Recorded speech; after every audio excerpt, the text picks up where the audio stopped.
Hey everyone! In this video, I want to show you my LEGO medieval war galley. But this isn't just about the build itself. We'll look at the history of this warship and a bit of my thought process behind creating one in LEGO. The history of the galley started in the ancient Mediterranean. It became the dominant warship in the seas around Europe for centuries, shaping naval warfare from antiquity all the way into the 19th century. Designed for speed and maneuverability, galleys had a long, slender hull and relied on oars rather than just the wind. This made them ideal for precise movements, even if the currents or winds were not in their favor. As sailing ships improved, galleys remained essential because they could outrun and outmaneuver other vessels. This is why they were the ship of choice for navies and pirates in the seas around Europe, fast, agile, and perfect for hit-and-run tactics. The medieval galley was often equipped with a ram on the bow, not to sink enemy ships outright, but to cripple their oars and leave them dead in the water. They were often outfitted with raised platforms for archers and crossbowmen to rain missiles down on their foes. Some galleys carried bolt or stone throwers on their bows, while others used devastating incendiary weapons like Greek fire to set enemy decks ablaze. But most battles came down to hand-to-hand combat. Galleys were designed to get in close, allowing soldiers to grapple and then board enemy ships, turning naval encounters into brutal, close-quarters battles, essentially small land battles at sea. It was an advantage for rowers on these ships to be free men, because in battle they could be relied on to fight and not rebel, but that was costly. So often, prisoners, convicts, and slaves found themselves forced onto the oars. In the 15th century, galleys got a major upgrade: cannons. This made them even deadlier from a distance. Galleys would line up abreast and fire away at each other while closing the distance between fleets. At one of the largest naval battles in history, the Battle of Lepanto in 1571, the Holy League, primarily Spanish and Venetian, faced the Ottoman Empire. The Holy League fielded 206 galleys, while the Ottoman fleet included 222 galleys. Between the two sides, there were over 500 ships, an estimated 150,000 men involved. The battle lasted 5 hours, with somewhere around 30,000 being killed. The result was a major victory for the Holy League, ending Ottoman expansion in the Mediterranean. The Battle of Lepanto was the last great battle between oared ships. You see, there was a problem with the galley as the age of gunpowder progressed.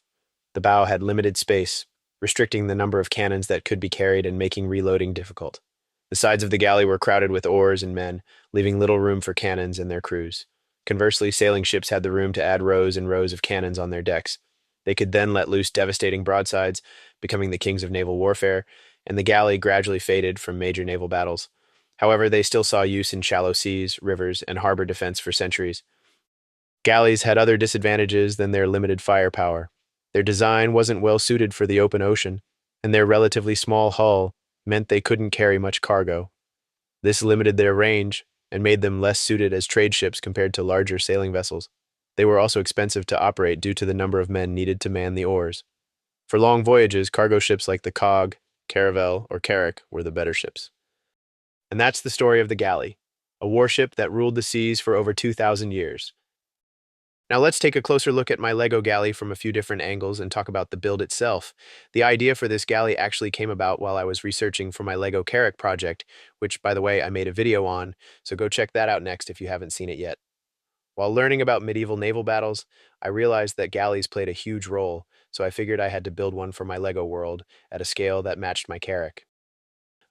I designed it digitally in Studio First, using the same hull building techniques as my Carrack, but with a focus on making it long and slender. I designed the hull to be modular, so it can be displayed on a stand, or appear to be floating. Given the scale, I decided not to include an upper deck, so in this case the soldiers will pull double duty and also be the rowers. To make those long rowing days a little more bearable, I've built a canopy to shade the rowers from the sun while they're traveling between ports. For the colors, I chose red and tan. Red since it was used in many historical illustrations I found. It seemed to be a popular color used by powerful medieval navies such as the Venetians and Genoese. It also worked for a number of the LEGO factions like the Red Lions. As for tan, I decided to go with it over white as the second color because I thought white might be too bright and eye-catching. As a second option, I have the pieces to make this a Black Falcon ship. I'm planning on setting up a scene where the Black Falcons are trying to board and capture the Lion Carrack. You can also see here what the model looks like with brick-built sails. For the rigging, I cut up an old sheet and used string to add some extra detail. It's a simple DIY touch, but I think it really helps bring the ship to life. Here is another fun option. This galley can be outfitted with a cannon for some added firepower. With the cannon, maybe the galley can now fit the LEGO pirate theme. So that's my LEGO War Galley, a ship designed for speed, combat, and to be somewhat historically accurate in my LEGO world. If you want to build it yourself, instructions are available on Rebrickable. There's a link in the description. Let me know what you think in the comments, and if you enjoyed this, don't forget to like and subscribe. I have one other ship to share, a long ship, so stay tuned. Thanks for watching.